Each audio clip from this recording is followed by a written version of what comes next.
네, 안녕하십니까. 신지식인 정인태입니다. 저는 국립한국복지대학교 특임교수를 역임했습니다.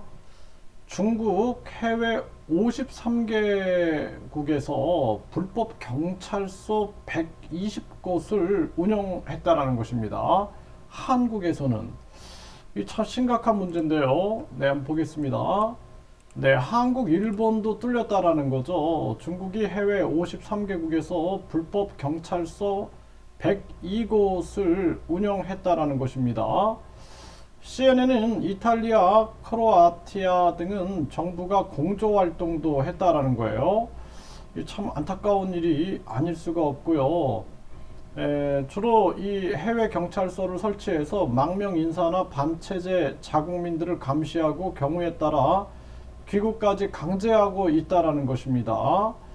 심각한 거죠, 이거. 네. 그래서 세계 곳곳에서 반대파를 탄압하고 사람들을 위협하고 있다라는 것입니다. 네. 이들은 중국에 있는 친척들을 위협하는 등 표적 임무를 구슬리기 위해 모든 수단을 동원한다. 이렇게 얘기를 하고 있습니다. 네, 이런 노력이 효과를 보지 못한다면 중국은 비밀 공작원들을 파견해서 만일 표적 인물들이 침묵을 지키지 않는다면 중국으로 송환될 수도 있다고 위협하는데 이런 사례가 증가되고 있다라는 것입니다.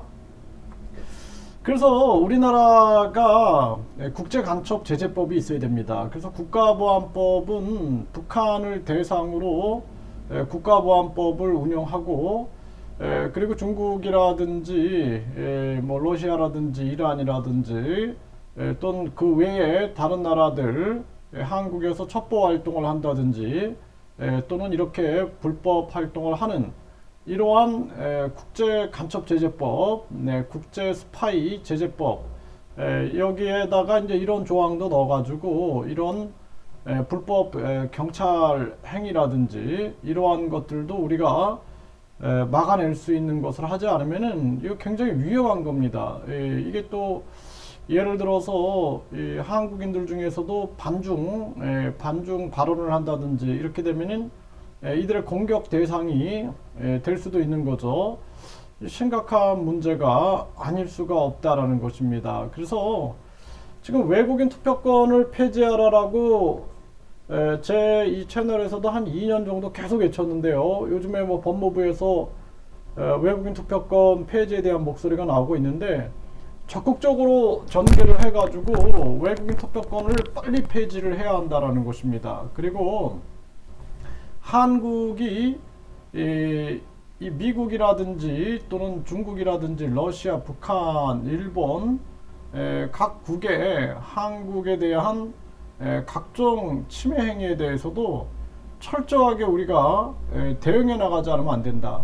일본이나 미국은 절대 외국인 투표권을 허락을 안 합니다. 한국은 외국인 투표권도 허락하고 있는 정황, 그리고 중국인들이 국적을 많이 취득하고 있는 상황, 이런 것들을 고려했을 때 앞으로 한국 내부에도 이 내부 간첩들이 굉장히 많이 있을 수가 있고 뿐만 아니라 이들이 중국 정부와 공조한다라면은 한국에 있는 그러한 많은 사람들이 위협을 받을 수가 있게 되는 거죠.